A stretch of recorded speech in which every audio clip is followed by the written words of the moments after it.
don't know who that's been. I'm getting ready to comment on this thread. It's been cut, Chris. Yeah. Again, you don't learn on the job as a title holder, like Jeff said. I agree with you on that, Jeffrey, 99% of the time. I really do. But this guy, you don't think Timothy Bradley learned a little bit? And look what he did to Rios. This man, and Rios had never been stopped. He learned to sit down on his punches, is what he learned to do, is what Teddy taught him to do. All right. He taught him to set the trap and sit down on that punch, because you can learn on the job if you watch the right tape on the right fighters. Easily. But no, as far as learning on the job inside the ring, no, that's not going to happen. Floyd Mayweather may be the only guy I've ever seen that could do that. This guy, he adapted per minute, if need be. Floyd had a rare ability. He is one of the few fighters I have ever seen in this sport that had no tell at all. When I mean no tell, and the reason being is because he was different. He might come at you this round, fight in the pocket a little bit. Next round, he might maintain distance. Next round, he might stay on his feet. Next round, I mean, he was different. He threw something different at you all the time during a fight. With the exception being the first Castillo fight, of course. And he did have a messed up rotator cuff in that fight. And he had to pretty much stick to his jab and live by that jab. And funny thing is that rotator cuff was the left one, the jab arm, So when I hear people talk about Pacquiao faking the rotator cuff thing, and, his was his right, which is his jab arm. Now, he threw some wild shots. I believe Pacquiao may have had a little bit of an injury, may have had some soreness or something, or a developing injury in that shoulder, and tore it during the fight. Is my guess. Okay. And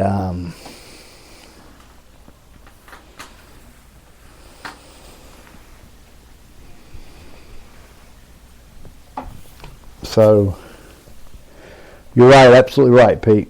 The professor just sent me a message. I'm sending him on a thing about cutting weight. We did a catch weight topic not too long ago, and it ended up, it's actually what ESPN originally contacted me about, and Sirius XM. I mean, they loved it. They loved it. It ended up with over 1 million listens live and across the world anyway. Hell, Facebook played it over 100, I think 50, 80, 100 times, something like that, alone. And it was a long ass one. It was 100, and it was a 3-hour episode. So for it to have got played that many times and listened to in full that many times on there was kind of shocked me.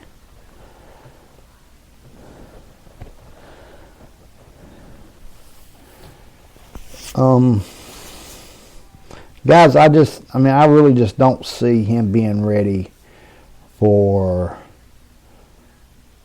Povetkin at this time.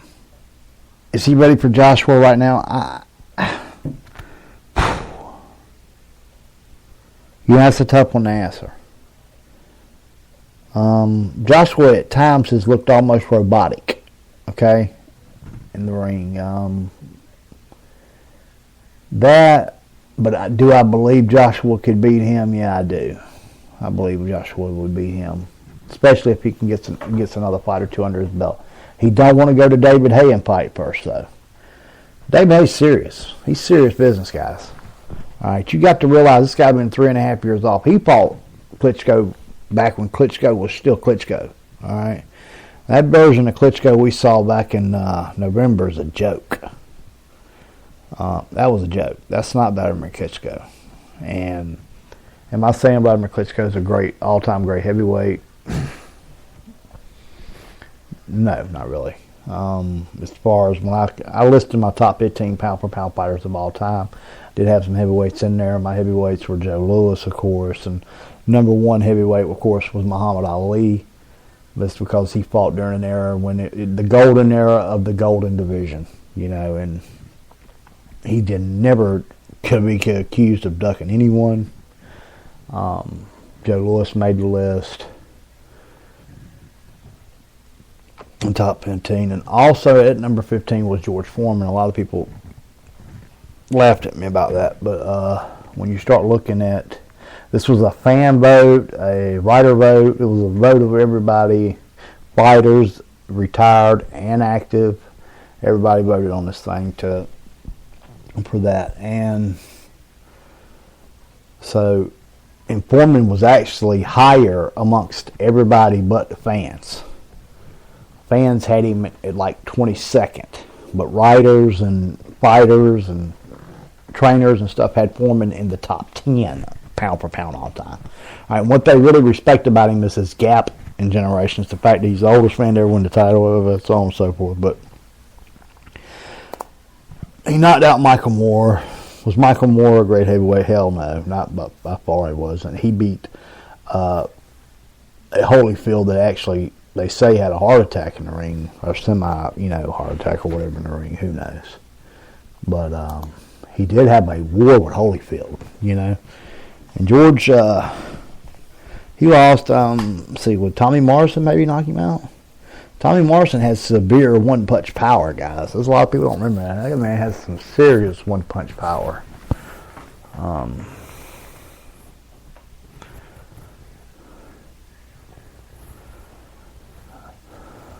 Let's see here.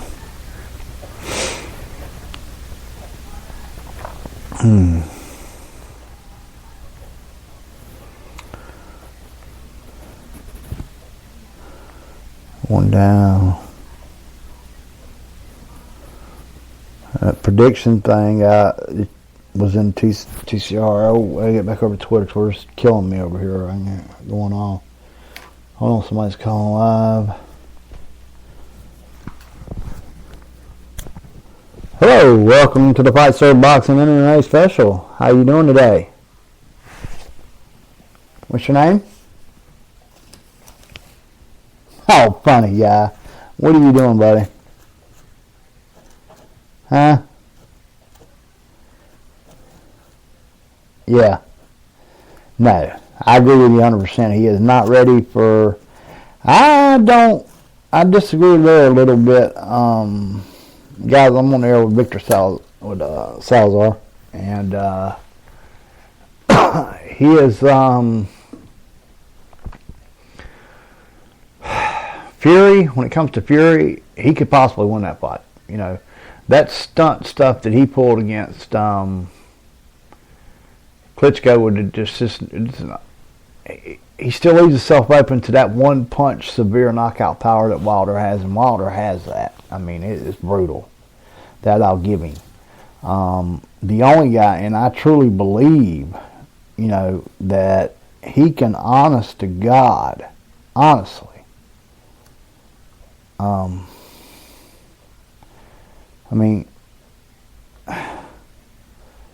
honestly, knock out anybody in the ring other than, I think, Povetkin. Povetkin will game plan for him, and Povetkin is, on top of him never being stopped. Well, of course, Fury's never been stopped either.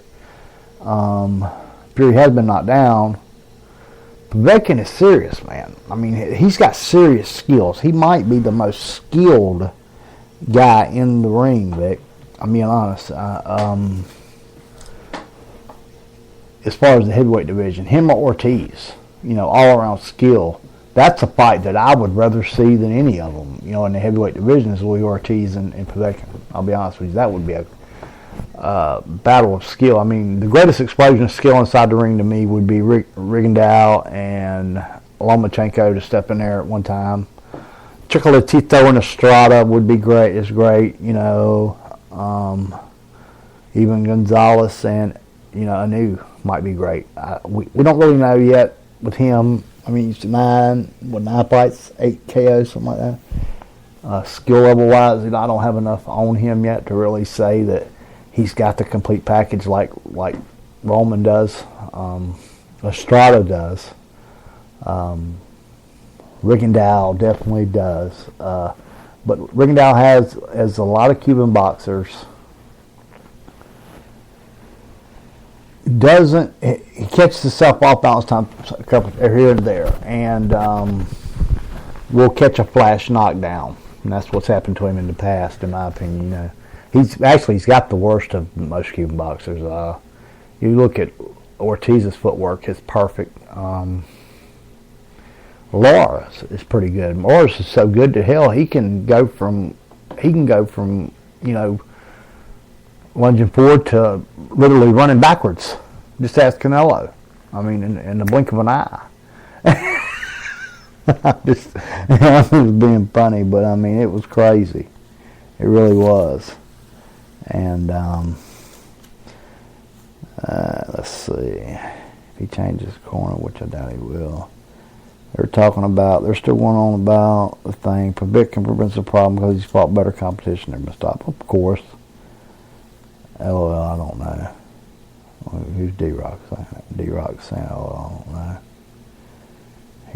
He has real one-punch power, so it changes a lot of his opponents in the game. Hold on.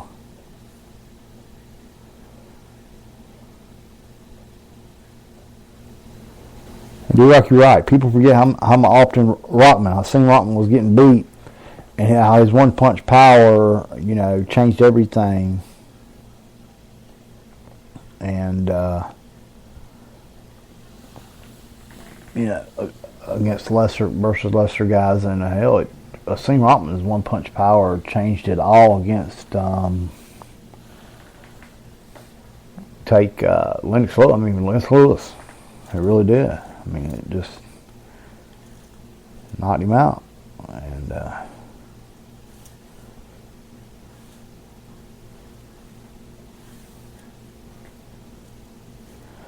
again, you don't learn on the job. You don't beat the likes of Ortiz or Povetkin or Fury if you're still learning. I think he can beat Fury, Jeffrey Duran. I really do. Povetkin, Ortiz, no, he doesn't beat them. Not in my opinion.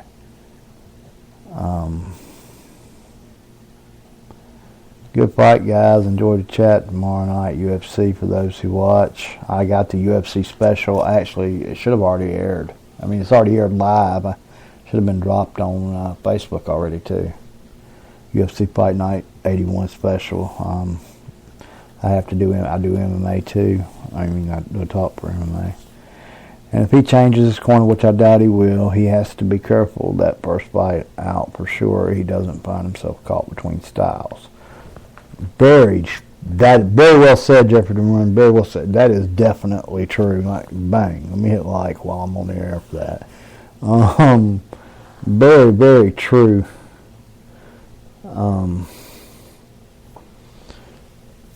It can't be said no better than that. He gets caught between styles. He is in big trouble. And Chris Gomes, that's why I fought with Fury. He got in the ring talking cash money shit. Yeah, he did. That wasn't kind of entertaining, guys. I agree. And that was hilarious, really.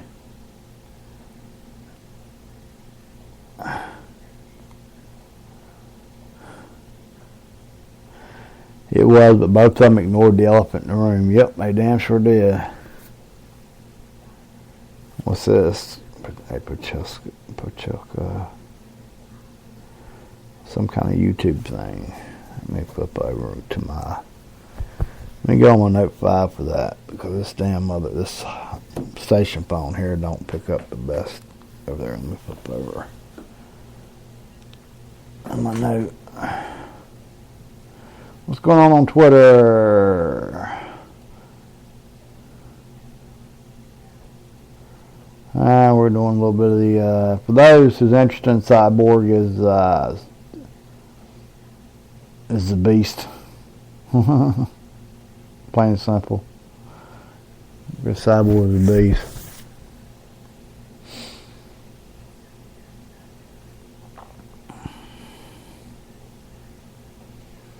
Some guys talking about Steve Kim,